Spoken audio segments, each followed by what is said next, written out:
Hello बच्चों, क्या हाल चाल हैं। आप सभी सही होंगे। आज की वीडियो में मैं आपके लिए लेके आया हूँ पार्ट 1 वास्तविक संख्याएं, जो 2024 की बोर्ड परीक्षा के लिए इस चैप्टर से, जो पहला चैप्टर है, इससे बहुविकल्पी और एक अंक के प्रश्न जो कि मोस्ट इम्पोर्टेंट क्वेश्चन हैं उनको लेके आया हूँ। तो क्योंकि अब कोर्स हमारा बदल चुका है, कुछ चैप्टर कट चुके हैं, कुछ पार्ट कट चुके हैं, तो आपको उनको नहीं पढ़ना है। तो इसमें जो मोस्ट इम्पोर्टेंट क्वेश्चन हैं, जिनकी संख्या मैंने यहाँ पर 14 सवाल लिए हैं, पार्ट 1 बहुविकल्पी या एक अंक वाले प्रश्न। देखिए, इनको आज हम हल करेंगे और आप ध्यान से सीखेंगे कि पहला प्रश्न क्या बोल रहा है। देखिए, दिया है HCF 252 और 594 बराबर दिया है 18। ठीक है, तो हमको LCM निकालना है 252 और 594 का। तो देखो बच्चों, कैसे इसको हल करेंगे, और ऑप्शन भी इसमें दिए हैं। तो हल कैसे करना है ये देखिए। फर्स्ट क्वेश्चन, आपको पता है यह फॉर्मूला LCM गुणा HCF बराबर क्या होता है, एक संख्या गुणा दूसरी संख्या। ठीक है बच्चों, तो यहाँ से हमें LCM यदि फाइंड करना है, ठीक है, HCF आपको दे रखा है, HCF कितना दिया है, 18 दिया है। तो LCM गुणा HCF की जगह पर 18 रख देंगे। एक संख्या क्या है बच्चों हमारी, 252 है। 252 इंटू 594। तो यहाँ से यदि LCM निकालूंगा तो ये 18 कहाँ चले जाएगा बच्चों, दूसरी, क्योंकि एक इक्वेशन है, समीकरण है, तो 18 दूसरे पक्ष में चले जाएगा। 252 गुणा 594 बट्टे 18, और 18 से 252 कट रहा है। देखिए कितनी बार, 18 कम 18, 25 में से 18 घटाएंगे तो 7 और 2 72 बन जाएगा। 18 चको 72। अब 14 को 14 गुणा 594, तो बच्चों कितना आ जाएगा, 14 को 56 का 6 हासिल 5, 14 126, 126 और 5 131 का 1 हासिल 13, 14 पंचे 70, इनको जोड़ देंगे, हासिल में 70 जोड़ेंगे तो 8316। तो ये ऑप्शन सी क्या है, इसका सही आंसर है। सेकंड क्वेश्चन देखिए। सेकंड क्वेश्चन बोल रहा है 156 के अभाज्य गुणनखंड हैं। तो अभाज्य गुणनखंड का मतलब यह है कि हमें 156 को अभाज्य संख्याओं से भाग देना है इसको। ठीक है, तो अभाज्य संख्याएं क्या होती हैं बच्चों, 2, 3, 5, 7, 11, 13, इस प्रकार से। वे नंबर जो या तो एक से या स्वयं से विभाज्य होती हैं, अन्य किसी भी संख्या से विभाज्य नहीं होती हैं, उनको हम अभाज्य संख्याएं बोलते हैं। तो सबसे छोटी अभाज्य संख्या हमारी 2 होती है। ठीक है, तो इन्हीं से हम भाग देंगे। या अभाज्य गुणनखंड हमसे पूछा जा रहा है, तो हम या तो 2 से भाग देंगे, या 3 से देंगे, या 5 से देंगे, 4 से नहीं देंगे कभी भी, क्योंकि 4 अभाज्य संख्या नहीं है। तो देखिए कैसे करना है। 156 के अभाज्य गुणनखंड, सबसे पहले इकाई का अंक 6 है, सम है, इसलिए 2 से भाग देंगे। सबसे पहले 2 सत्ते 14 और 1 15, 2 अट्ठे 16। फिर इकाई का अंक सम है, तो 2 से भाग देंगे तो कितनी बार जाएगा, 2 3 6 और 1 7, 2 9 18। अब देखो, अब 2 का भाग नहीं जाएगा इसमें, क्योंकि इकाई का अंक विषम 9 आ गया। तो अब 3 का देखेंगे, 9 3 12, जोड़ो, अंकों को जोड़ते हैं 3 से भाग देने के लिए, विभाज्यता की जांच करने के लिए। अंकों का जोड़ यदि 3 से विभाज्य है तो वह संख्या भी 3 से विभाज्य होती है। तो 3 से भाग देंगे, 3 कम 3, 3 3 9। अब किसका भाग जाएगा बच्चों, क्योंकि 13 खुद अभाज्य संख्या है, तो 13 कम 13। तो 156 के अभाज्य गुणनखंड क्या हुए बच्चों, इन सबको गुणा करके लिख देते हैं। 2 गुणा 2 गुणा 3 गुणा 13। अब देखिए, अब आंसर जो है ना इस फॉर्म में दिया हुआ है, देखिए आपके इस रूप में, घात के रूप में दिया हुआ है, एक्सपोनेंट के फॉर्म में दिया हुआ है। तो हम क्या करेंगे, इसमें 2 की घात 1 है, 2 की घात 1 है, तो यहाँ पर ये इनके आधार समान है, ये अलग हैं, ठीक है, 3 13 अलग हैं। तो आधार समान होने पर घातों को जोड़ देते हैं। तो 2 की घात 1 और 1 कितनी हो जाएगी, 2 गुणा 3 गुणा 13। तो ऑप्शन कौन सा सही है बच्चों, देखो 2 की घात 2 गुणा 3 गुणा 13, तो ऑप्शन सी सही है, ठीक है। अब नेक्स्ट क्वेश्चन देखिए, 15 18 और 24 का एलसीएम है। तो 15 18 और 24 का एलसीएम निकालना है हमको। तो इसके दो तरीके हैं, एक तो एलसीएम निकालने की एक भाग विधि है, ठीक है, एक दूसरी विधि जो होती है अभाज्य गुणनखंड विधि से भी हम निकाल सकते हैं, ठीक। तो मैं भाग विधि से इसको बनाऊं तो 15 के अभाज्य गुणनखंड क्या होंगे बच्चों, सॉरी, भाग विधि से हम बना रहे हैं, तो 15 18 और 24 इसमें ऐसे करते हैं, ठीक है। तो ये तीनों नंबर देखिए, आप कम से कम 2 संख्याओं में भाग देना जाना चाहिए, ठीक है। तो अधिक से अधिक 3 में भी जा सकता है। तो सबसे पहले चलो 3 में चेक करते हैं, तीनों में किसका भाग जा रहा है, 3 का, ठीक है। तिपंचे 15, 3 छक 18, 3 अट्ठे 24, ठीक है बच्चों। अब देखिए, अब इन 2 संख्याओं में 2 का भाग जा रहा है, ठीक है। तो जब 2 में जा रहा है तो हमें भाग देना है 2, 5 को ऐसे ही रख देंगे, 2 3 6, 2 चको 8, ठीक।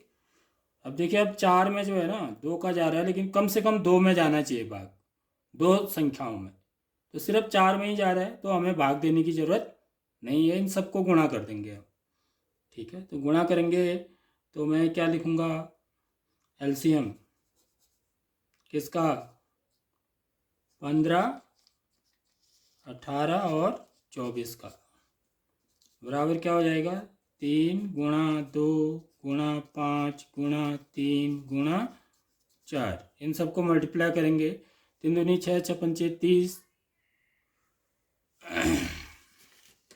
30 3 90, 9 चको 36, 360 ही आ जाएगा। तो कौन सा विकल्प सही है, डी वाला, ठीक है बच्चों। और इसके अभाज्य गुणनखंड से भी हम इसको निकाल सकते हैं, देखिए कैसे निकाल सकते हैं। 15 के अभाज्य गुणनखंड क्या हुए, 3 गुणा 5। 18 के अभाज्य गुणनखंड क्या हुए, 9 दूनी 18 होता है ना, तो 2 गुणा 9, तो 9 के अभाज्य गुणनखंड 3 गुणा 3, ठीक है बच्चों। 24 के अभाज्य गुणनखंड 8 3 24, 8 के गुणनखंड हुए 3 गुणा 2 गुणा 2 गुणा 2 गुणा 3, 2 दूनी 4 4 दूनी 8 8 3 24, ठीक है बच्चों, आएगी बात समझ में। हम इसको यदि घातांक के रूप में लिखे हैं तो इसको देखिए समझना बहुत ज़रूरी है, क्योंकि इसके बाद एक क्वेश्चन आपका आने वाला है पीछे, तो उसमें इसका यूज होने वाला है। इसको 3 की घात 2 लिखेंगे, देखो यहाँ पर आधार समान है तो घातों को जोड़ देंगे। इसको क्या लिखेंगे, 2 की घात 3 गुणा 3, ठीक है बच्चों। तो एलसीएम क्या हो जाएगा, एलसीएम निकालना है, तो इसमें 3 है नंबर हमारे पास, एक तो 2 है देखो, दूसरा 3 है और तीसरा 5 है। एक तो 2 है, दूसरा 3 है और तीसरा 5 है, तो इन सबको हम पहले गुणा करेंगे। अब क्या करते हैं, जब भी एलसीएम निकालना है ना, अधिकतम घात को लेते हैं। यहाँ पर देखिए 2 की अधिकतम घात देखेंगे तीनों में कितनी है, यहाँ तो 2 है ही नहीं, यहाँ 2 की अधिकतम घात 1 है, यहाँ 2 की अधिकतम घात 3 है। तो हमें क्या करना है, अधिकतम घात लेनी है, यानी कि 2 की घात 3 लेंगे, ठीक है बच्चों। ऐसी 3 की घात देखिए, यहाँ 3 की घात 1 है, यहाँ पर 3 की घात 2 है, यहाँ पर 3 की घात 1 है, तो 3 की अधिकतम घात कितनी है, 2 है, तो 2 घात ले लेंगे।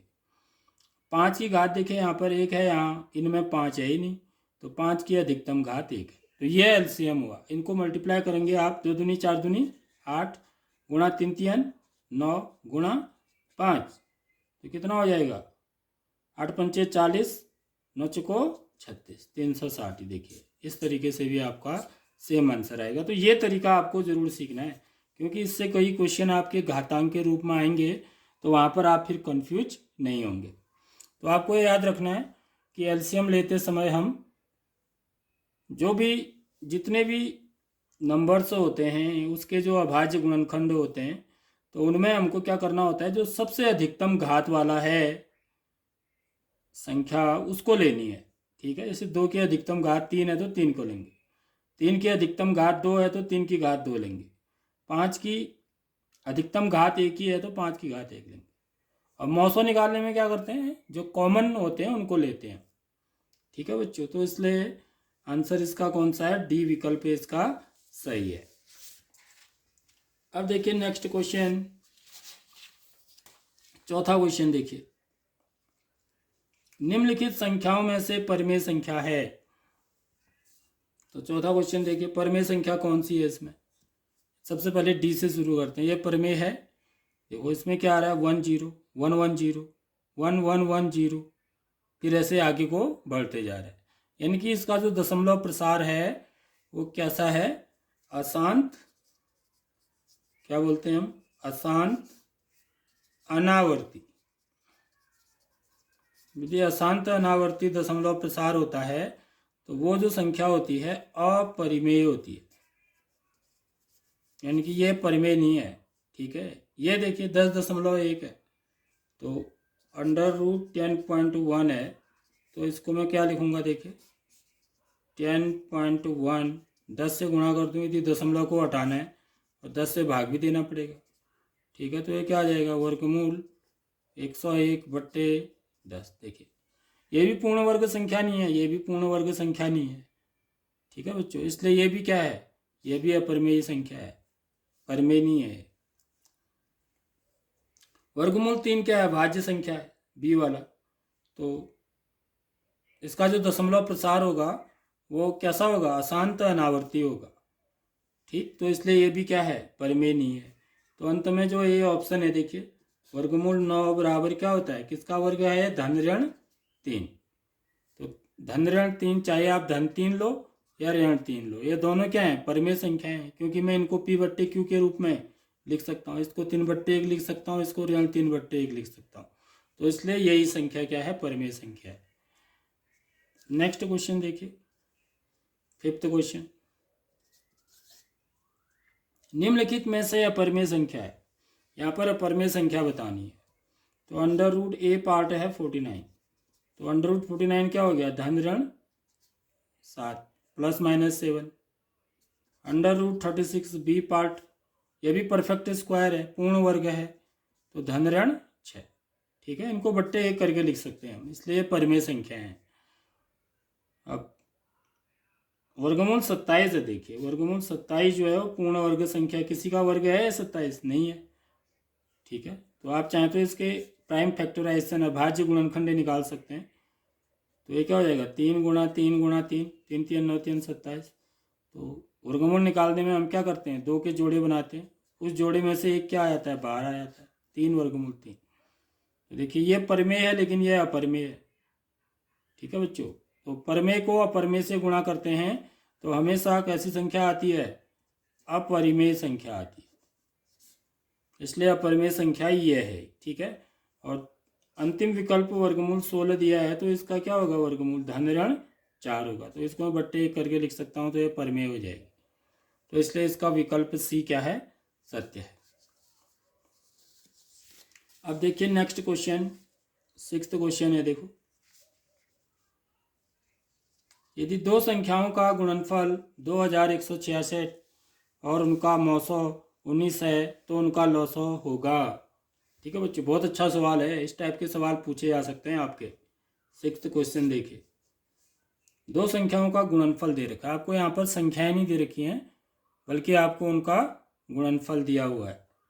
तो उनका मौसो और लौसो, मौसो दिया हुआ है, लौसो निकालना है। तो हमारा जो फॉर्मूला होता है बच्चों, लौसो गुणा मौसो बराबर एक संख्या गुणा दूसरी संख्या। तो एक संख्या गुणा दूसरी संख्या क्या हुआ, संख्याओं का गुणनफल। एक संख्या गुणा दूसरी संख्या को क्या बोलेंगे हम, संख्याओं का गुणनफल, क्योंकि गुणा ही तो कर रहे हैं ना उन संख्याओं को हम। तो यहाँ से यदि मुझे लौसो निकालना है तो 900 को यहाँ से हटाऊंगा तो 900 कहाँ चले जाएगा बच्चों, दूसरे पक्ष में हर में चला जाएगा। ठीक है, तो लॉसो बराबर कितना हो जाएगा देखिए, तो लॉसो बराबर संख्याओं का गुणनफल है 2166 बट्टे 19।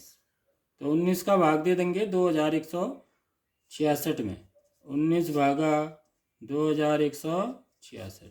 तो देखिए 19 से कम 19 घटाएंगे 2 उतरा 6, फिर कितनी बार जाएगा 19 से कम 19, 16 में से 9 गया 7 उतरा 6, 19 चको 76 घटाएंगे तो ठीक है बच्चों। तो कितना आ गया, कितने बार गया भाग, 114 बार।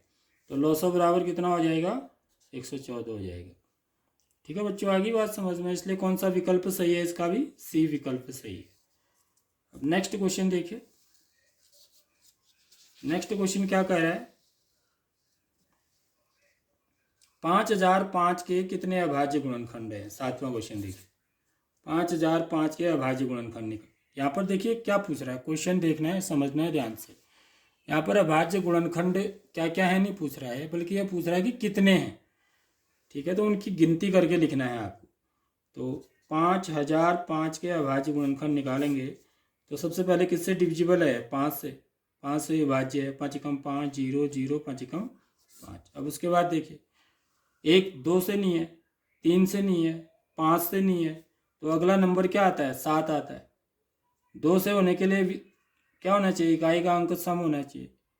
3 से विभाज्य होने के लिए अंकों का जोड़ 3 से विभाज्य होना चाहिए, तो जो कि अंकों का जोड़ तो 2 है, तो 3 से विभाज्य नहीं है। 5 से विभाज्य होने के लिए अंक इकाई पे क्या होना चाहिए, 0 होना चाहिए, तो इसलिए 5 से भी विभाज्य नहीं है। तो अगला 7 आता है, तो 7 से चेक करेंगे एक बार, 0 0 7, 7 एकम 7 घटाएंगे, 10 में से 7 गया 3 0, 7 को 28 घटाएंगे, 10 में से 8 गया 3, 2 में से 2 गया, 10 में से 8 गया 2, 2 में से 2 गया 0, उतरा 1, 7 21। तो देखिए कितनी बार गया, 7 से ही विभाज्य है 143 बार। अब देखिए ये 7 से विभाज्य अब नहीं है, 3 से भी नहीं है, 4 एकम 4, 4 और 1 5 3 8। ठीक है, तो 7 से भी नहीं है, तो अब अगला नंबर क्या आता है, 7 के बाद अगली अभाज्य संख्या है 11। 11 से चेक करो, देखो 11 एकम 11, 14 में से 11 घटाएंगे 3 33, तो 11 3 33, यानी कि ये 11 से विभाज्य है। 11 एकम 11, 12 13 14 3, ठीक है 33 हो गया, तो 11 3 33। अब किससे विभाज्य है, 13 से, 13 कम 13। तो इसके अभाज्य गुणनखंड क्या है बच्चों, 5 0 0 5 इक्वल टू आ गया 5 गुणा 7 गुणा 11 गुणा 13। एक को नहीं लेंगे, याद रखना, क्योंकि एक जो है ना अभाज्य संख्या नहीं है। तो इसके कितने अभाज्य गुणनखंड हैं बच्चों, देखिए 1 2 3 4, 4 ही तो है ना, 5 7 11 और 13, इनकी गिनती करनी है, 1 2 3 4। तो देखिए कौन सा विकल्प सही है, बी सही है। ठीक है बच्चों, आगे बात समझ में है। अब देखिए, अब नेक्स्ट क्वेश्चन है 8वां क्वेश्चन। देखिए दो संख्याओं का मौसो 27 और लोसो 162 है। यदि उनमें से एक संख्या 54 है तो दूसरी संख्या क्या होगी। तो फॉर्मूला क्या बनेगा बच्चों, दूसरी संख्या बराबर, दूसरी संख्या अब सीधे लिख रहा हूं मैं, क्योंकि सूत्र हमारे पास क्या है, एक संख्या गुणा दूसरी संख्या बराबर लॉसो गुणा मौसो। तो दूसरी संख्या बराबर क्या हो जाएगा, मौसो गुणा लॉसो बट्टे पहली संख्या, पहली संख्या। ठीक है बच्चों, आगे बात समझ में, पहली संख्या इधर थी ना, ये गुणा था, तो दूसरे पक्ष में ले जाएंगे तो पहली संख्या कहाँ आ जाएगी, नीचे हर में आ जाएगी। तो यहाँ पर मौसो कितना दिया हुआ है, 27 दिया हुआ है देखिए, और लॉसो कितना दिया हुआ है, 162 दिया हुआ है, बट्टे एक संख्या क्या है, 54 है। तो देखिए 27 का दुगना तो 54 ही होता है, तो 27 दूनी 54 हो गया, 2 से 162 कट जाएगा, 2 8 16 2 एकम 2, तो कितना आ गया बच्चों, 81 आ गया। यानी कि कौन सा विकल्प सही है, डी वाला विकल्प सही है। तो ये था हमारा 8th क्वेश्चन। अब है 9th क्वेश्चन। देखिए दो संख्याओं a और 18 का लॉसव 36 और मौसौ 2 है, तो a का मान है। तो देखो ये भी इसी सूत्र पर आधारित है। थोड़ा सा यहाँ पर टेक्निकल चीज़ क्या गया, आपको संख्या ने दे करके, पहली संख्या को अंकों में ने दे करके a करके दिया हुआ है, ठीक है। तो इसमें घबराना नहीं है। इसमें पहली संख्या a है और दूसरी संख्या 18 है, तो इन दोनों का लॉसव 36 है और मौसौ 2 है, तो a का मान हम निकाल सकते हैं। देखो कैसे निकालेंगे, अच्छा सवाल है। तो अभी हमने पढ़ा कि एक संख्या, सूत्र यह है हमारे पास, एक संख्या गुणा दूसरी संख्या बराबर लॉसौ गुणा मूसौ। तो यहाँ पर एक संख्या क्या है बच्चों, a है, दूसरी संख्या क्या है 18 है, ठीक है। तो लॉसौ कितना दिया हुआ है 36 दिया हुआ है, मौसौ कितना दिया हुआ है 2 दिया हुआ है। देखो a का मान निकाल सकते हैं ना आप आराम से, इक्वेशन बन गई एक समीकरण। तो यहाँ से a बराबर क्या हो जाएगा 36 गुणा 2 बट्टे 18, 18 कम 18, 18 दूनी 36 बराबर 2 गुणा 2। तो a की वैल्यू कितनी आ गई 2 दूनी 4। तो कौन सा विकल्प सही है, सी वाला विकल्प सही है। अब देखिए बच्चों 10वां सवाल देखो, बहुत ही इंपॉर्टेंट क्वेश्चन है। 10वां क्वेश्चन देखेंगे, यदि a बराबर कितना दिया है 2 की घात 3 गुणा 3, b की बराबर 2 गुणा 3, c बराबर 3 की घात n गुणा 5 तथा ए बी सी का एलसीएम 2 की घात 3 गुणा 5 की घात 2 गुणा 5 है, तो n का मान कितना होगा। देखो बड़ा अच्छा सवाल है बच्चों, पूछा जा सकता है इस टाइप का सवाल, ठीक है। तो 10th क्वेश्चन देखिए कैसे करना है इसको। a की वैल्यू क्या दी हुई है 2 की घात 3 गुणा 3, ये a की वैल्यू है। b की वैल्यू क्या है 2 गुणा 3, और c बराबर कितना दिया हुआ है 3 की घात n गुणा 5। तो अभी मैंने आपको बताया ना, इससे पहले एक सवाल आया था, जब हम लॉसो निकालते हैं, ठीक है, लॉसो माने एलसीएम, तो एलसीएम ए बी सी बराबर क्या करना है मेरे को, इसमें देखो क्या क्या पद आए हुए हैं, एक तो 2 आए हैं, दूसरा 3 आया है, तीसरा क्या है 5 है, 3 ही है, 2 3 और 5। देखिए और कोई नंबर नहीं है ना, तो हम क्या करते हैं इनको गुणा करते हैं, और इन पर जो घात लगाएंगे वो कौन सी लगाएंगे, जो सबसे अधिकतम होगी। 2 की सबसे अधिकतम घात कितनी है, देखिए यहाँ पर 1 है, यहाँ 3 है, यहाँ 2 है ही नहीं, तो अधिकतम घात 3 है। 3 की अधिकतम घात देखिए यहाँ पर 1 है, यहाँ पर 1 है, यहाँ पर n है, ठीक है। तो सबसे अधिकतम क्या हो जाएगी n हो जाएगी, ठीक है, क्योंकि एक तो सबसे कम होगी ना, यदि एक भी नहीं होगा तब तो 3 ही नहीं होता है यहाँ पर। इसका मतलब n क्या हो सकता है, एक या एक से ज़्यादा भी हो सकता है। और 5 की घात कितनी है बच्चों, अधिकतम 1 है, तो ये इसका एलसीएम हो जाएगा। जो हमको ए बी सी की मान दे रखे हैं उसके अनुसार एलसीएम इतना होगा, लेकिन एलसीएम तो आपको ये दिया हुआ है प्रश्न में, 2 की घात 3 गुणा 3 की घात 2 गुणा 5, यानी कि ये वैल्यू और ये वैल्यू दोनों क्या होंगे आपस में बराबर होंगे, तो इनको बराबर कर देंगे। देखिए कैसे करेंगे, 2 की घात 3 गुणा 3 की घात n गुणा 5 बराबर 2 की घात 3 गुणा 3 की घात 2 गुणा 5, ठीक है बच्चों। तो यहाँ से क्या हो जाएगा, मेरे को इसको मैं इधर ही रखता हूँ, ठीक है, बाकी इन दोनों को उधर के पक्ष में ले जाता हूँ। 3 की घात n बराबर क्या हो जाएगा 2 की घात 3 गुणा 3 की घात 2 गुणा 5, ठीक है बच्चों। इनको इधर ले आऊँगा तो 2 की घात 3 गुणा 5, तो ये भी एक समीकरण बन रही है। तो 2 की घात 3 से 2 की घात 3 कट जाएगा एक बार, 5 से 5 कट जाएगा एक बार, तो क्या बचा मेरे पास 3 की घात n बराबर 3 की घात 2। तो यहाँ पर देखिए दोनों बराबर है आपस में, ठीक है, 3 की घात n 3 की घात 2 के बराबर है, आधार इनके समान है और दोनों राशियाँ बराबर हैं, इसलिए घात भी क्या होंगे बराबर होंगे। तो यहाँ से घातों को इक्वेट करेंगे तो n की वैल्यू कितनी आ जाएगी बच्चों 2 आ जाएगी। आधी बात समझ में है, ये सवाल ध्यान से समझना है। तो इसलिए कौन सा विकल्प सही है, सी वाला सही है। अब अगला क्वेश्चन देखिए, अगला क्वेश्चन क्या बोल रहा है, 26 और 91 का मौसौ होगा। तो 26 और 91 का मौसौ निकालना है हमको, कि मौसौ कैसे निकालते हैं, 11वां क्वेश्चन। तो 26 के अभाज्य गुणनखंड निकालेंगे, तो 26 के अभाज्य गुणनखंड क्या होते हैं, 13 दूनी 26, तो 2 गुणा 13, ठीक है। 91 के अभाज्य गुणनखंड निकालोगे तो 13 से 91 होता है, तो 7 गुणा 13, ठीक है। तो यहाँ पर HCF निकालना है मौसो किसका, 26 और 91 का। तो मौसो निकालते समय हम क्या देखते हैं बच्चों, वनिष्ठ देखते हैं। देखो जो दोनों में वनिष्ठ गुणनखंड होंगे उन्हीं को आपको लेना है, ठीक है। उनमें से ये क्या है, वनिष्ठ 13 है, तो मौसो क्या हो जाएगा, 13 हो जाएगा। तो कौन सा विकल्प सही है, सी वाला। अब देखिए 12वां क्वेश्चन देखो, ये बहुत इंपॉर्टेंट क्वेश्चन है। तो ऐसा क्वेश्चन पूछे गए हैं पिछले बार से, ठीक है, इसीलिए लिया है मैंने क्वेश्चन। नीचे दिए गए गुणनखंड वृक्ष में रिक्त स्थान में कौन सी संख्या आएगी। देखो गुणनखंड वृक्ष दिया हुआ है आपको, यहाँ पर 42 है, ये 2 है, ये बॉक्स खाली है, यहीं पर बताना है आपको इस बॉक्स में क्या आएगा। यहाँ पर 3 लिखा है, यहाँ पर 7 लिखा है। तो ये एक्चुअली में क्या होते हैं ना, 42 के गुणनखंड यहाँ पर आएंगे देखिए, और इसके जो गुणनखंड होंगे वो इधर लिखे हैं। तो ये 3 और 7 हैं। देखो बड़ा आसान सवाल है। तो 3 और 7 किसके गुणनखंड होंगे, 3 और 7 को गुणा कर दो, 3 सत्ते 21, 21 के गुणनखंड होंगे। तो 21 के यदि आप अभाज्य गुणनखंड निकालोगे ना, तो 3 सत्ते 21, तो क्या आएंगे 3 गुणा 7। देखिए तो एक 3 लिखा हुआ है, एक जगह 7 लिखा हुआ है। तो 42 के क्या होंगे, देखिए 42 के गुणनखंड क्या होंगे, यदि आप 42 के निकालोगे तो यहाँ पर 2 का भाग जाएगा, 2 दूनी 4, 2 एकम 2। तो 42 के गुणनखंड क्या होंगे, 2 गुणा 21। तो 2 तो यहाँ लिख दिया है, तो 21 यहाँ पर आएगा, ठीक है।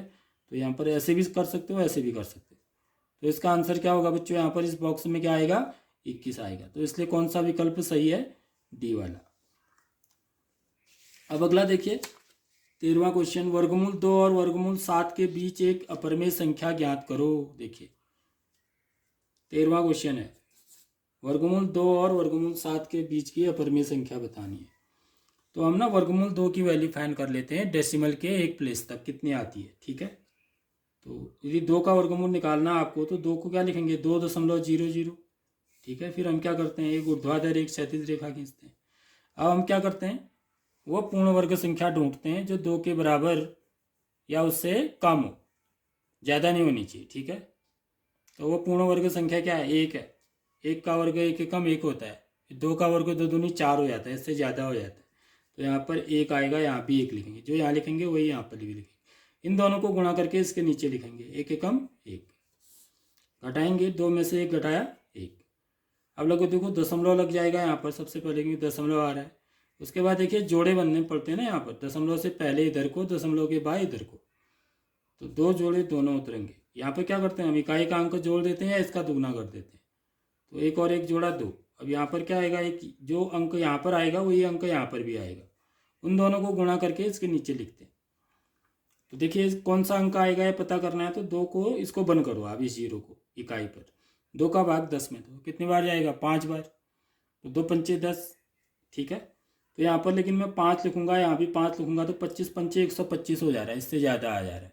तो इससे ज़्यादा नहीं आना चाहिए, इससे कम आना चाहिए, ठीक है। तो इसके बराबर या इससे कम आना चाहिए। तो यहाँ पर क्या लिखूंगा, 4 लिखूंगा, तो यहाँ भी 4, इसका मतलब 4 बार जाएगा भाग, ठीक है। तो 24 चौको 4 चौको 16 का 6, यहाँ से ले 4 दूनी 8 और 1 9, घटाएंगे तो 10 में से 6 गया 4, 9 में से 9 गया 0। तो वर्गमूल 2 का मान जो आता है बच्चों ना, वो 1.4 के समथिंग आता है, ठीक है। और कुछ आएगा मतलब 1.4। तो क्योंकि यह तो क्या है, अपरिमेय संख्या है, तो इसका जो दशमलव प्रसार होगा वो अशांत अनावर्ती होगा। तो यानी कि आगे को और भी बहुत सारे नंबर आएंगे, लेकिन उधर नहीं जाना है हमको, तो सिर्फ ये देखना है कि किसके नियरेस्ट है। यानी कि 1.4 है इसकी वैल्यू, ठीक है, ये निकटतम है इसके, मतलब। ऐसी वर्गमूल 7 का देखिए आप, यदि मैं वर्गमूल 7 की वैल्यू निकालूँ 7.00, तो देखिए यहाँ इधर को जोड़ी बनाएंगे, इधर को इधर, तो वह पूर्ण वर्ग संख्या जो 7 के बराबर या उससे कम होती है, क्या होती है, 2 दूनी 4, 3 तिया 9, तो 3 का ज़्यादा हो जा रहा है, तो 2 का 2 दूनी 4, ठीक है बच्चों, समझ में आ रही है। 7 में से 4 घटाएंगे 3, अब क्योंकि दशमलव आ गया तो यहाँ भी दशमलव लग जाएगा, और यहाँ पर क्या कर देंगे, इकाई के अंक को जोड़ देते हैं, 2 और 2 4, ठीक है। और यहाँ पर क्या होगा, क्योंकि जोड़ा 2 जोड़ा है, 2 जीरो आएंगे, 2 जीरो उतरेंगे, और यहाँ पर जो अंक आएगा वही यहाँ पर भी आएगा, ठीक है। अब कौन सा आएगा उसके लिए क्या करेंगे, इसके 0 को बंद कर दो, 4 का भागा 30 में दो, तो 4 सत्ता 28, 4 8 32, 8 बार ज़्यादा हो जा रहा है, 7 बार चेक करते हैं एक बार। 47 गुणा 7, क्योंकि जो अंक यहाँ पर लिखूंगा उसी से गुणा भी करूँगा। 7 7 49 का 9 हासिल 4, 7 को 28, 28 और 4 32, ज़्यादा हो जा रहा है 7 बार, इसका मतलब 6 बार जाएगा। देखिए 6 बार भी चेक करते हैं। 6 6 36 का 6 हासिल 3, 6 को 24, 25 26 27, तो घटाएंगे 10 में से 6 गया 4, 9 में से 7 गया 2, तो 24 आ रहा है। ठीक है, यानी कि इसकी वैल्यू कितनी होती है, जो वर्गमूल 7 की वैल्यू होती है वो 2.6 के आसपास होती है। ठीक है, 2.6 के नियरेस्ट। तो इनके बीच आपको एक ही परमेय संख्या बतानी है। किसके बीच में, 1.4 से बड़ी हो जो, और किससे छोटी होनी चाहिए, 2.6 से। तो ऐसी अनंत परमेय संख्याएं हो सकती हैं, तो आपको तो एक ही लिखनी है। तो आप 2 3 भी पूछे जा सकते हैं, तो आप क्या लिख सकते हो, 1.5 लिख दो। ठीक है, तो आप कितने भी लिख सकते हैं, 1.5 लिख सकते हैं, 1.6 लिख सकते हैं, 1.7 लिख सकते हैं, 2 लिख सकते हैं, 2.1 लिख सकते हैं, 2.2 लिख सकते हैं। ठीक है, तो मतलब आप कितनी परमेय संख्याएं हम इसके बीच की लिख सकते हैं। तो आपको एक ही लिखना है। तो ये क्वेश्चन जो आएगा 1 मार्क्स में, इसमें बहुविकल्पी में भी आ सकता है, लेकिन सीधे ही पूछा जा सकता है क्वेश्चन। यहाँ ये बहुविकल्पी नहीं बनाया मैंने। ठीक है बच्चों, अब आता है अंतिम सवाल। अंतिम सवाल क्या है, देखो बड़ा इंपॉर्टेंट क्वेश्चन है। ठीक है बच्चों, क्या कह रहा है देखिए, संख्या 2 की घात 2 गुणा 5 की घात 3 गुणा 3 की घात 2 गुणा 17 को सरलतम रूप में लिखने पर इसके अंत में कितने शून्य आएंगे। देखिए संख्या 2 की घात 2 गुणा 3 5 की घात 3 गुणा 3 की घात 2 गुणा 17 को सरल रूप में लिखने पर इसके अंत में कितने शून्य आएंगे। ठीक है, तो इसके पता करने के लिए एक तो क्या है कि आप इसको सबको गुणा करो, तब आपको पता चलेगा। ठीक है, तो क्योंकि हमको समय बचाना होता है, तो इसके लिए हम ट्रिक का इस्तेमाल करेंगे। तो 14 क्वेश्चन देखिए, इसको कैसे हल करना है। तो 2 की घात 2 गुणा 5 की घात 3 गुणा 3 की घात 2 गुणा 17, तो इसको गुणा करके इसके अंत में कितने शून्य आएंगे पूछ रहा है। ठीक है, तो शून्य कब आते हैं बच्चों, देखिए शून्य हमेशा कब आते हैं, जब 5 और 2 गुणा होंगे आपस में, 5 दूनी 10। देखिए तब एक शून्य आया ना, एक शून्य आया। देखिए यदि 2 5 होंगे, फिर 5 गुणा 2 2 होंगे, तो 10, फिर एक शून्य और आ जाएगा। इन दोनों को गुणा करोगे तो 100 अंक आएगा, तो 100 का मतलब 2 जीरो आ जाएंगे। ठीक है, तो इसलिए हम क्या करते हैं, इससे तो हमको कोई मतलब नहीं है, इनसे जीरो ने आने वाला नहीं है। 3 की घात 2 गुणा 17 से जीरो आने वाला नहीं है, तो हमें यहाँ नहीं देखना है, हमें इधर ही चेक करना है इसमें। तो यहाँ पर देखिए, इसको मैं खोल के रख दूँ तो 2 गुणा 2 गुणा 5 गुणा 5 गुणा 5, देखिए। ठीक है, तो कितने जोड़े बन रहे हैं, देखिए 2 और 5 के, 2 और 5 के जोड़े बनाओ, एक जोड़ा ये हो गया, एक जोड़ा ये हो गया, यानी कि कितने 10 गुणा 10, 2 पंचे 10 गुणा 2 पंचे 10, यानी कि 10। ये तो इसके लिए कोई जोड़ा नहीं बन रहा है 2 और 2 का, 5 अकेला ही है, यानी कि 10.100, यानी कि कितने जीरो आएंगे, 2 जीरो आएंगे। तो आप ये बोलेंगे कि यदि हम इस सब को गुणा करें तो इसके अंत में कितने जीरो आएंगे, 2 जीरो आएंगे। तो अब आप लिखेंगे 2 शून्य आएंगे। तो बच्चों कैसे लगी आपको ये वीडियो, अच्छी लगी होगी। और आपको जो है ऐसी वीडियो देखनी है तो फिर मैं बनाऊंगा अगले चैप्टर से भी। तो आप पढ़ाई करते रहिए, मेहनत करते रहिए, अच्छे नंबर से पास होइए। ठीक है, यही मेरी शुभकामनाएं हैं। Thank you.